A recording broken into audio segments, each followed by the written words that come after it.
Gabby.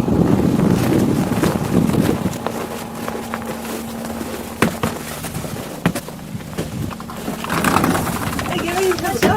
Nice show.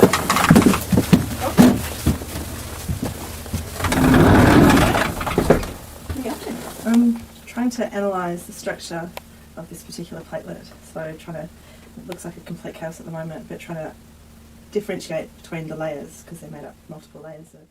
Welcome to Gabby's mobile Antarctic studio, and great to be able to look around and see some of your artwork, Gabby. What's your role on the K131 science team?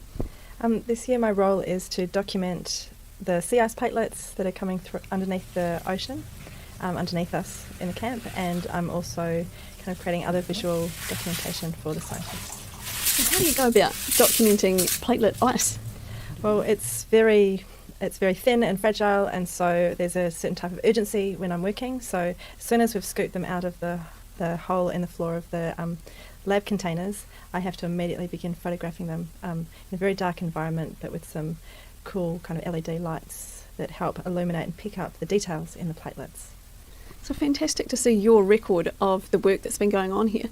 What do you think are some of the similarities and differences between the work that you're doing as an artist here compared to the artists on the likes of Scott's and Shackleton's expeditions? Well, I think my role is to document and to take the pressure off documenting off the scientists, and to provide a record so that can also be analysed further, so more understanding can be gained. Also, I think my role is an outsider's perspective on the science, because I don't have science training, but I have science interest, so I have a different way of questioning. And I suppose one of the differences is, we have digital technology, and so the ability to rapidly document large amounts of visual imagery, whereas, say, in Scott's time, all the photos were on glass plates, and they would have been precious. They would have had to really be careful and thoughtful and mindful about what exactly they're going to take a photograph of.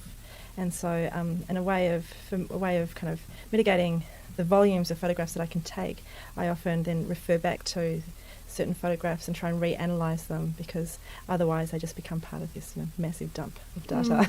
One of the similarities that I can think of between, say, myself and perhaps Ponting in Scott's expedition was that he slept in his dark room at Cape Evans, and here I am, this is my studio where I'm working, but I also have a mattress and I sleep here as well.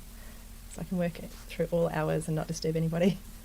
You look back at the drawings that scientists made in Scott's time. Do you have similar skills? Is it a similar way of recording? I think so. I think, they would have used drawing because that would have been more immediate and a skill that most of the scientists would have had and learnt through school. But it was the only way that they could document what they were seeing. So whether it be a penguin or some specific geology or an iceberg. And so that became, people of those times, had sketchbooks, and they were their photo albums of the time. So it's a really important kind of data gathering that they were doing, but it just happened to be with a pencil rather than a camera. Really neat to see the way science and art can work together. Hey, thanks for sharing your work, Gabby. Thank you.